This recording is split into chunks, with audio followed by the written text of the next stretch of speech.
അപ്പം ഇന്ന് നമ്മൾ നോക്കാൻ പോകുന്നത് ഒരു ഫുള്ള് ഓഫ് ചെയ്യുന്നൊരു പ്രോസസ്സായിരുന്നു.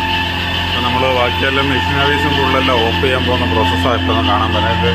ഇതിൻ്റെ ബ്ലോവറിൻ്റെ സൗണ്ട് ഉണ്ടായിട്ട് കേൾക്കാൻ പറ്റുമെന്നറിയില്ല. അപ്പോൾ ഫസ്റ്റ് നമ്മൾ അതിൻ്റെ ബോക്സിലോട്ട് വന്ന് ഇത് നമ്മുടെ അവിടെ ഇരിക്കുന്ന ഫിൽറ്ററിൻ്റെ മെയിനാണ് ഇത്. അപ്പോൾ ഞാനിപ്പോൾ ഓഫ് ചെയ്യുകയാണ്. ഓഫ് ചെയ്താൽ വേണ്ട, ഓഫായില്ല. അപ്പോൾ അവിടെ നിന്ന് നേരെ നമ്മൾ വന്ന് വേണ്ട, ഇത് വെളിയിലിരിക്കുന്ന ഫ്ലോ മീറ്ററിൻ്റെ വേറൊരു മോഡലാണ്, വെള്ളത്തിൻ്റെ ആണ്.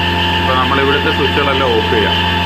P1 P2 നേരെ അടുത്തടുത്തോട്ട്. ഇത് UV ലൈറ്റാണ്, ഇത് UVയുടെ ആണ്. ഇത് നമ്മൾ അടുത്ത് ഓഫ് ചെയ്യാം. F1. ഇനി അടുത്ത് നമ്മൾ ഓഫ് ചെയ്യാൻ പോകുന്നത് അതിൻ്റെ ഈ ബ്ലോവർ, നമുക്ക് ഓക്സിജൻ കൊടുക്കുന്നതിൻ്റെ ബ്ലോവറാണ്. അതിൻ്റെ പൈപ്പ് കണക്ഷൻ പോകുന്ന മീനാണ് വരുന്നത്.